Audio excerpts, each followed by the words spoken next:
I'm guessing that this next video is gonna be a two-parter since I said it was already gonna be about Link and the shy guy props in the thumbnail. But if I was gonna make it about courage, then it'd be like a part two, too direct to the last video, which was the confidence video. Because if I talk about courage in that sense, then it might be a little bit repetitive. Even then, these videos in general have been kind of repetitive, anyways. But if I were to make this video about courage, I could start by saying something that I've already said in the other video, that last video, but it would be more like it'd be more of a different thing. I can try to use another phrasing I've already used before in that video, in other videos, which was the why get rid of the discomfort that fuels me, and that in which case that will be the topic of this video. Why should you get rid of the discomfort of which fuels you? So discomfort for not in the masochistic sense, but like discomfort can be a very good way to get gains and growth, as I've said before. It's not something that's common to most people to think like that, because when people think of discomfort, they think of things that they should resolve or something that they shouldn't leave idle. They should actually do something about their discomfort, as if that's the way of growing and improving, which is understandable because not all discomfort works that way anyways. But you have to make sure that you're not getting too much pleasure at the same time, because when you have an overdose of pleasure, this is the ideal dopamine, serotonin, oxytocin, etc. kind of thing, where you have too much pleasure. And yes, there can be too much pleasure, even if you don't think like a disciplinary.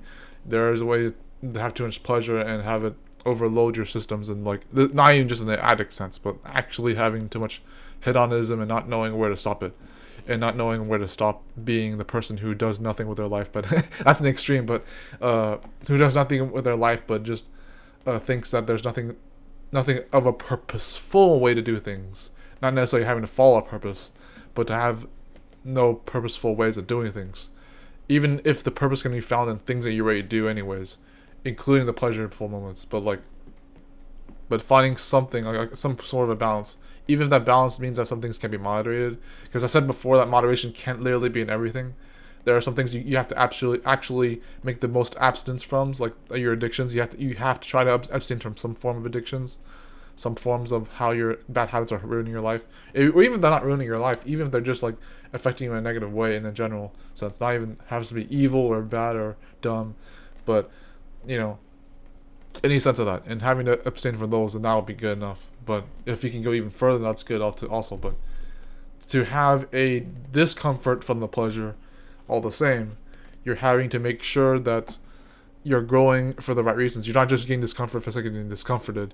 So that's another way of balancing that. It's not just being discomforted because you don't give a crap, but actually trying to improve and grow, and making sure that you're not in too much of a cynical way, but to actually grow from things. You're making sure that the things that make you uncomfortable are getting you out of your comfort zone, and they're making sure that you have a way to push onto the against the resistance rather than the path of least resistance. And there's a way that works without being too contrary or being too insensitive about what actually matters to you or what matters to someone else. But how that would work, I guess I don't know how to explain it too well, but we even know how to explain that. But even if I know what I'm talking about, but it's just discomfort in general can be a really good growth placement. It's just you just have to use it wisely. If you manage to find a way to allow your courage to push you forward by allowing the discomfort to be something of a benefit rather than downside, then of course you're going to get that far with it. But not all discomfort is going to work like that. So you have to find out for yourself what discomfort is actually pushing you forward, even if it just means being more grateful or seeing it on the bright side of things. If the discomfort doesn't have any upside to it, then of course try to work from there and try to see if it's not supposed to be necessary.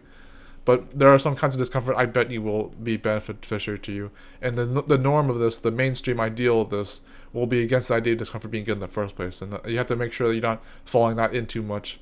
There is some discomfort that is good for you. You just have to find which ones it is. And the ones that aren't good for you, just discard them for now if you have to. But the pleasure at the same time, not all the pleasure is going to be bad, if that's even a controversial aspect of that. Not all the pleasure is going to be bad. In fact, there are times you have to act on pleasures that are normally seen as bad, or not even bad, but like they're seen as there's a word for this, I already know how to say it, but it's like sensations. They're like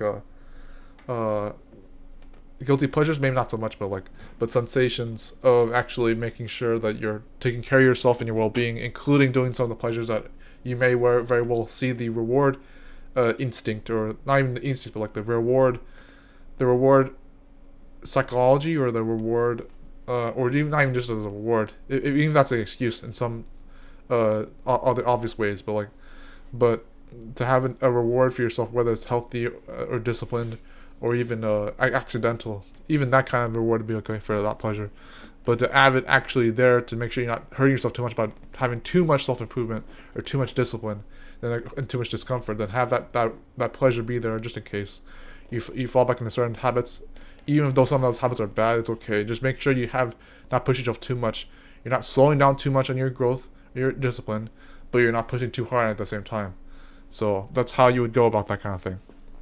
Not all discomfort's bad or good. Not all pleasure is bad or good. You have to find that out for yourself. As subjective as I made that sound, there are some objective truths that can be found from that, or objective facts.